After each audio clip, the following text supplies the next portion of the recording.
a lot of love and respect for. I mean, it's coming to a head,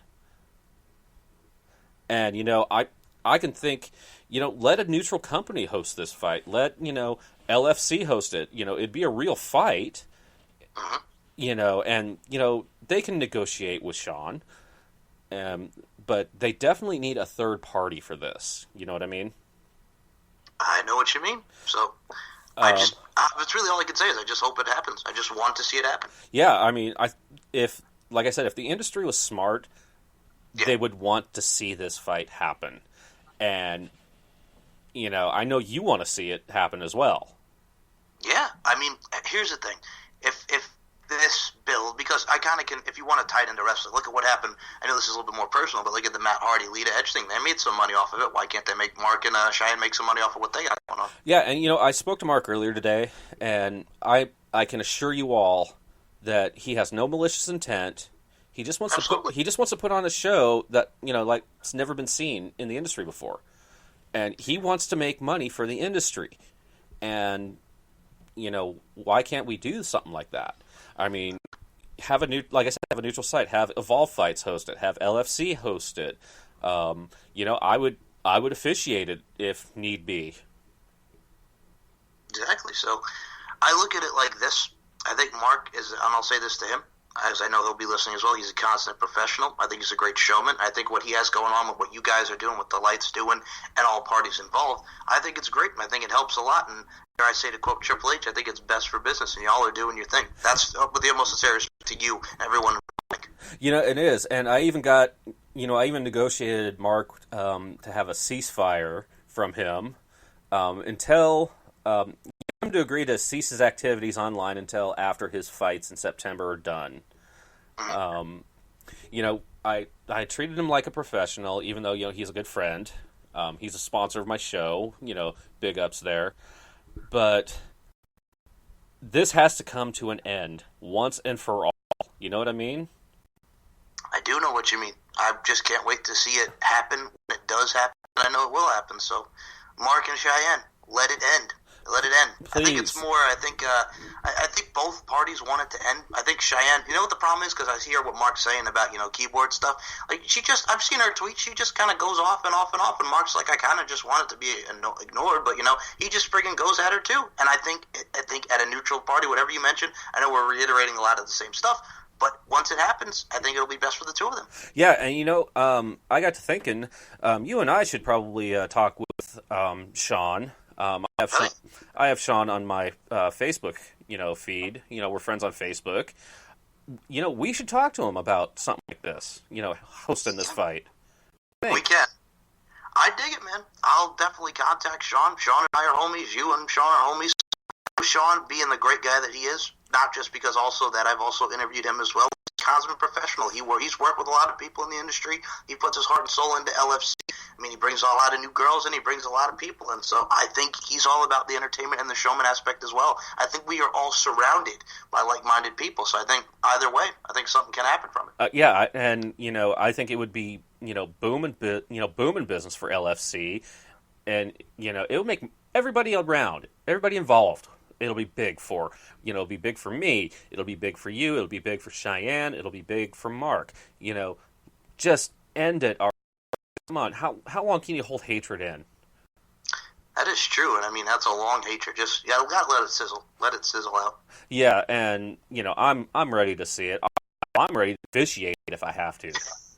I mean, and like I said, I have nothing but love and respect for both, parties, but I will be impartial, fair, and balanced. Screw Fox News. I am the one who is fair and unbalanced. There you go. And I echo Mr. Jolly's. By the way, I just had to get this in on a sidebar because you and I were talking this on Twitter, and you made me laugh because, all right, so you also watched Smackville on the WWE Network, and I'm going to say this. I know it was a house show, and there was the 3 matches that they showed from it, but I was kind of meh with the whole thing. What did you think about Smackville this past week? Well, it was a typical house show, is what it was. However, of course, with the absence of Finn Balor, they said he was injured, but he actually had the Warnock virus. Oh, jeez, yeah, the illness. Yeah, so the 24-hour bug. But it was cool to see Ali come out. I mean, I see a big upside to Ali. I don't know why they're shortening names. Giving guys just short names. Like first it was Andrade Cien Almas. Now it's just Andrade. It was Mustafa Ali. Now it's just Ali. What's next? I'm just going to call Shinsuke Nakamura Shin. Oh, man. Here's the thing. I like that guy. I saw what he did in the Cruiserweight. I saw what he did on 205 Live. He just beat Nakamura on SmackDown, so I think we're leading towards Nakamura and Ali for the Intercontinental title again at SummerSlam. That dude has such upside, and I think they put up a match. I saw what Kevin Owens and Elias did. That was just, going towards and building towards the Shane McMahon bout at SummerSlam. And I like Kofi, Dolph, and Joe. But I have to ask you this, because we're talking about all these parties, and we got SummerSlam and NXT TakeOver next week. What did you think about, because Dave Meltzer came out that it was supposed to be Goldberg and Dolph Ziggler at SummerSlam, and now we're getting Dolph and The Miz. I got to ask you, Mike, is that something you would want to see a bout between Goldberg and Dolph Ziggler? Because they keep bringing up Goldberg. Absolutely. I mean, I would see that. I mean, hell, I'd even see Shawn Michaels versus Ziggler. That would be a hell of a match for me to see. Of course, the super kick versus super kick. You could build that for the Royal Rumble. You could build that for WrestleMania. That is a hell of a match. And I think Shawn even admitted he was embarrassed with the Saudi Arabia match. And same with Goldberg on his point with what happened there. But I think it's both redeeming themselves. I think Goldberg and Ziggler, being the technical prowess and the collegiate athlete that Ziggler is, and I think what Shawn Michaels could do with him being Shawn Michaels, I think we could actually see a lot of great matches. And also, by the way, dude, The Undertaker, didn't he look in better shape at Extreme Rules? He was redeeming himself. He redeemed himself, yes. Jesus Christ, did he ever? That man had something to prove. And well, there was a couple of spots there that were, botch-worthy.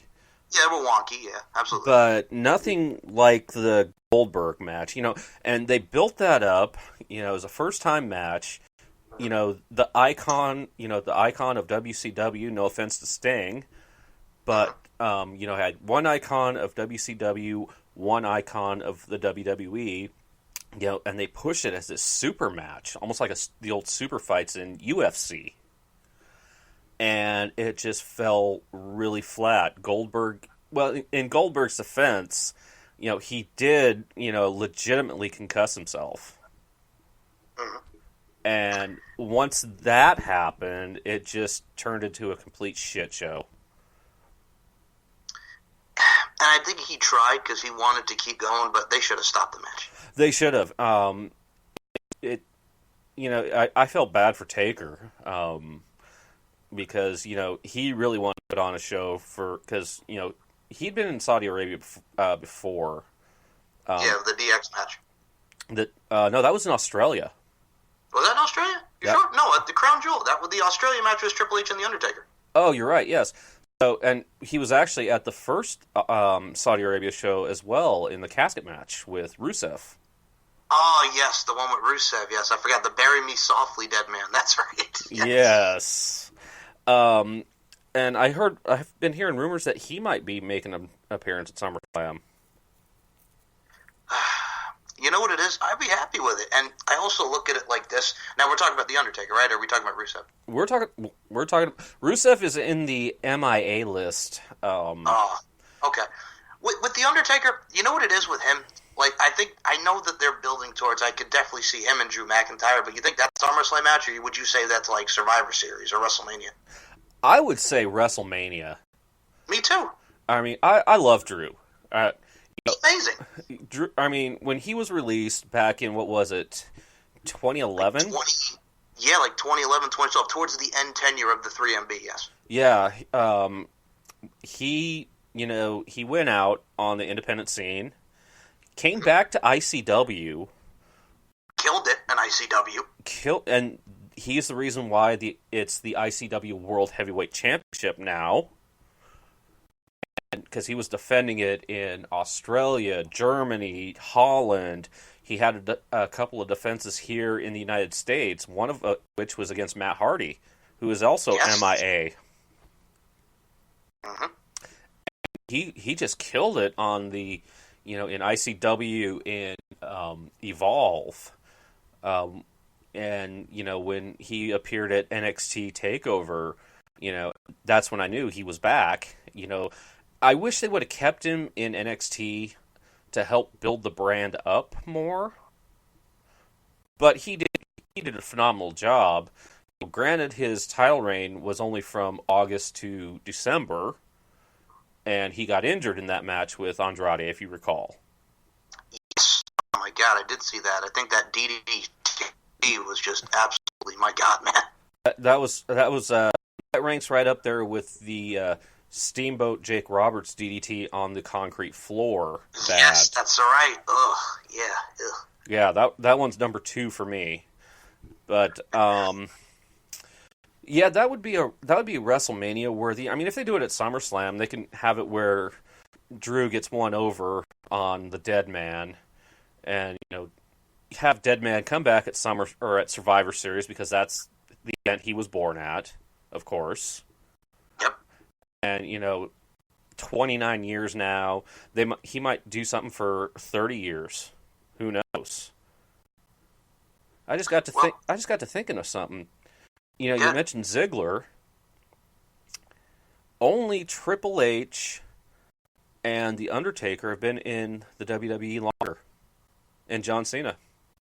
That's right, yeah. John Cena since, he's been there since in the OVW days of Prototype, but he wasn't on the roster until 2002. Triple H, 95. Shawn Michaels since the 80s with the Rockers. So, I mean, yeah, that tenure, man. Yeah, and I just got to think, God, wow. Exactly, right? God, where the hell have I been? You can also make a case for Randy Orton, too. Randy Orton's also up there for being in there long, too. You could make a case for Brock Lesnar, but, he did... Yeah. I mean, he wanted to try playing football, and, he to his credit, not playing football in college, he made it all the way up until the very end of training camp when they cut him. That's true. You got to give him credit for that. And then, he did the New Japan run, and then he got into UFC, made a name for himself. Then he came back to WWE. Now he's the champ again, and we're going to see him and Seth Rollins at SummerSlam. Are you ready for another round of those two? Anybody but Rollins. You're not a big fan of Seth freaking Rollins and the man's man that is Seth Rollins? The probably soon-to-be Mrs. Seth Rollins. Yes. You know what it is too. I think you've been a fan of his since the Tyler. Oh well, were you a fan of him as the Tyler Black character when he was with Jimmy Jacobs and Ring of Honor and the whole nine? Oh, before they were even in Ring of Honor, when they were in the old Wrestling Society X. Do it for her, man. Do it for her. Yes. DIFH, yes. DIFH. That's when I first became acquainted with Colby Lopez is his real name. Yes. But that's when I first became acquainted with Tyler Black. And you're bringing up memories of Wrestling Society X to me. I mean, there was also that 70s team with Joey Ryan and some other guy where Joey Ryan was swinging his penis around. Inferno. And then the Disco Machine. There you go. Most of these guys were Southern California based in the old, I believe it was Empire Wrestling Federation here in California. Some of them were in XPW.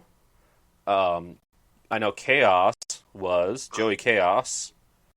Aaron Aguilera came from UPW, Ultimate Pro Wrestling, which gave us John Cena. And here's the thing about him. I remember his run as Jesus with Carlito, and he had that one match with Cena at Armageddon, and he got squashed, and that was it. That was it for Aaron Aguilera. He actually got injured, and did he get? Yeah, he injured his neck, I believe. So the company paid for him to have surgery, and then they released him during his recovery, and he hasn't been back since. But Rick Bassman, who ran Ultimate Pro Wrestling, now. This name's familiar because he also introduced us to a couple of guys that are Hall of Famers in the early 80s. All right, who were they?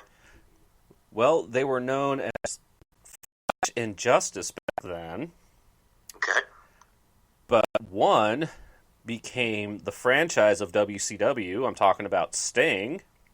Yes. And just